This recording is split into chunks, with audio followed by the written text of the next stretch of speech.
Adrammelech, keeper of the damned scroll of names, account of the first damned. I don't know about any others out there that have come to learn that damnation is waiting for them at the end of the road of life, but the tale of Solomon Kane hearkens a sense of help to that curse of damnation that awaits us. My tale is simple, for so many know it, but at the same time many know nothing of what truly transpires and what dark events lay ahead that I must endure lead me from one of stout faith and honor, to that of the legendary evil I am to become. And though it is true to that of what the Spirit of the Christ child had said to me, that along my path when those days to come, that if I hold true to my faith in him and do not let the burdens I must bear corrupt who I am within, if I can stay true to myself and my faith in him and can resist becoming consumed by hatred and vengeance, then he shall come and offer his comfort in my most darkest hours. For God does not abandon those who stand by him. These were the words given to me by the Spirit of Christ, who came and consoled me one night as I pondered my awaiting fate of the legend I am to become. No one realizes the immense burden I bear that is attached to my namesake and destined path before me. When this first began I was a mortal still, like Jesus was, and knowing full well the path that was ahead of him and what fate lies at the end. Although my tale is only similar in principal comparison, the events are far more different. And to compound the issue is the fact that it is a necessary fate that must occur. These events that are to befall me cannot be changed, and I must be the one who suffers these horrific things to come and no other. For if another were to try and walk in my path, it would doom everything in creation and beyond it to total destruction. That burden is the entitlement of the evil one. I must walk through the countless ages of man here on earth and emulate the role of the father of lies, the prince of darkness and the incarnate of evil, even though it will never truly be who I am within. I must become for all time the defeated adversary, though truly in my heart I am righteous and a man of valor, for I am an angel, which means I yearn for the virtues of God. I must become that which hunts and persecutes and drives the hatred in man's hearts to take up sword and kill in the name of blinded virtues and false beliefs. I must become the devil for mankind to know between good and evil and philosophically increase the depth of their understanding between those paths, so that when God comes to earth in mortal flesh he can explain his will for them to live by, and they will be able to understand his teachings, for this fuels the wisdom of all life in creation and much more. For all that to occur as planned, though I must be the entitlement of my name's legend as the adversary, and there are no other that can achieve this goal successfully, for it is my virtuous heart and willingness to commit to what is necessary that shall see me through where all others would fail. Because of this role I must play, true faith and altruism have always been hidden from me. Not by God or heaven, but by those who seek to forsake all that is for the sake of their desires. But try as they might, they cannot stop destiny. I found true faith and virtue despite their play against the odds. It is that faith and trust in what he has shown me of the truth of himself that strengthens my belief in his Son's words that he shall not truly abandon me to this orchestrated fate of destruction in the end.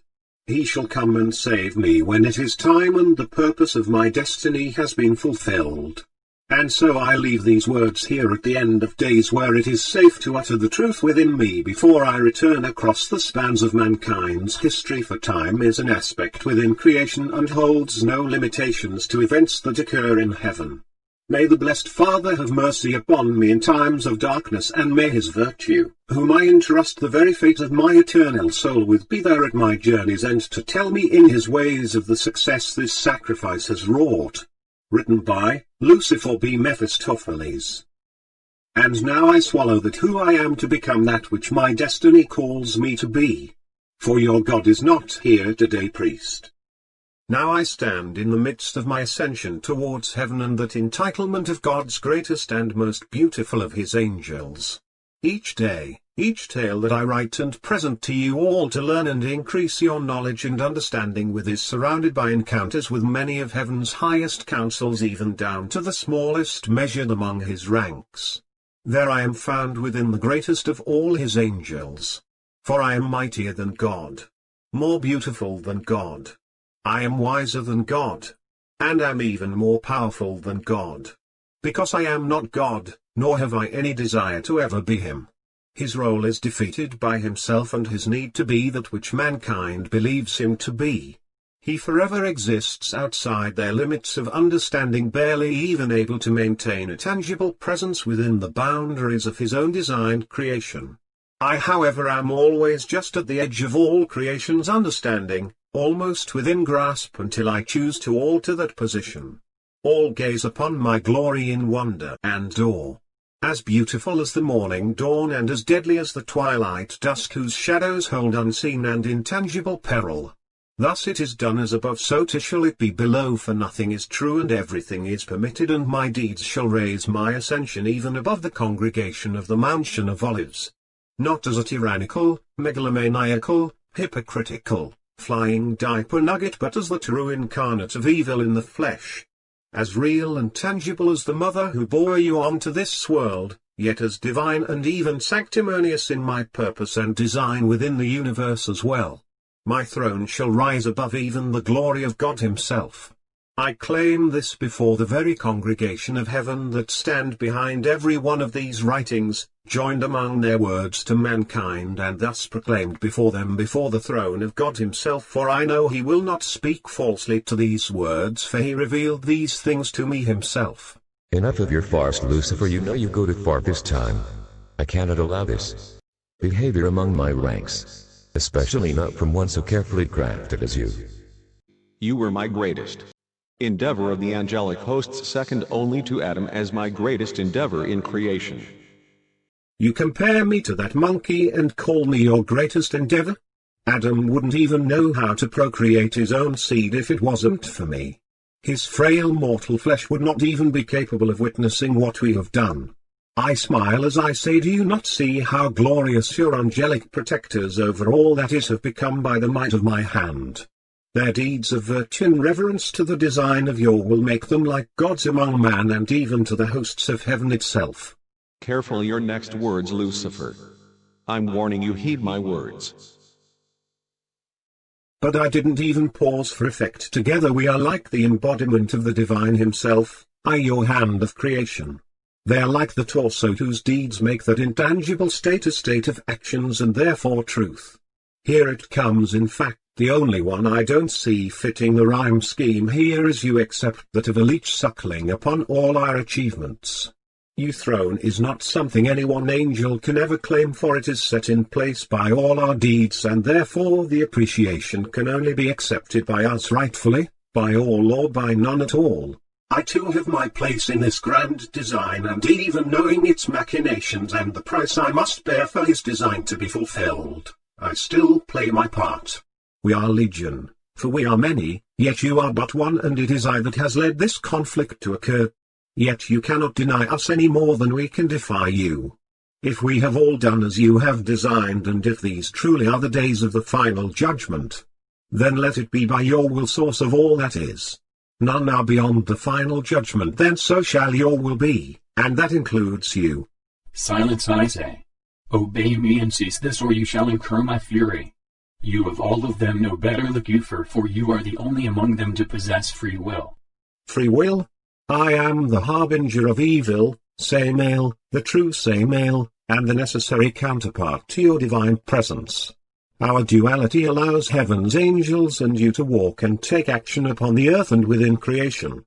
To maintain this equilibrium of balance, just as you have your grand design, I too have my design, and my design is set to protect the many levels of your creation by setting barriers we must adhere to all within it. In heaven you are who you are, but once you cross the boundaries of heaven that influence creation's state, then we all, God, the devil, angels of heaven and the demons of the order of darkness, must adhere to the design of the great cosmic balance. For each one of us that walks the earth or within creation, so too shall their counterpart, and exist in a symbiotic duality, ensuring that neither's presence will overwhelm the principal laws of reality, thus allowing interaction within creation without breaking it. allowing the chance for heaven to emulate the will of God upon creation and the presence of evil and its order to emulate the prices and wages of sin, and also allowing both God and the devil to take their presence upon creation without their aspects destroying creation as well. Why do you assume to act so defensively against what I am saying when you are the one who should know above all others that my statements are true but kept veiled from even the ones you design for these role? It is because in the end you refuse to face the ultimate fact. That is that we are not the ones who deserve to go to hell, we only did as we were designed. It is you who deserves hell, for you designed us. Therefore you are to blame for all our deeds, especially mine. All this could have been avoided had you simply asked us first. Then and only then is free will even possible. Only then could we justifiably be responsible for each of our deeds. Only when you stop hiding and answer for your deeds instead of forcing us all to live an illusion that covers your mistakes in immaculate denial can judgment be rightfully claimed as final. I sometimes watch the numerous deities of both good and evil, heaven and hell, the light of God's will and the necessary shadow of that which is my will, rise and clash, then fall into defeat, only to rise again in new forms and ideals like the rising and setting of the dawn. Always set in place by his grand design and ultimate outcome we each struggle to achieve, usually believing that it came by our will and our desire, but in reality those desires were planted by his design will. So separating myself from feeling grief for what is to come, I swallowed my hesitation and finished what had to be done and fulfill my role. For I fear these endeavors shall bear a heavy price to be paid, and I shall be the one to bear that burden, and knowing all this every step of the way I find myself looking towards this movie depiction of Solomon Kane's struggle, and I sense something is there. My angelic premonition going ecstatic, much like when Samael possessed God during the flood, and Samael is an extension of the demiurge, Doxedon Doximidinian, who was crafted by the children of the Nephilim after the flood, which was made to be similar to God as an equal being yet totally opposite in purposes and fused with the evil energy you can feel on its presence that is deep, hidden within even its storyline. This conflict becomes a nemesis that brings a flood of memories before the deluge. The same sensation I felt before I was cast down then.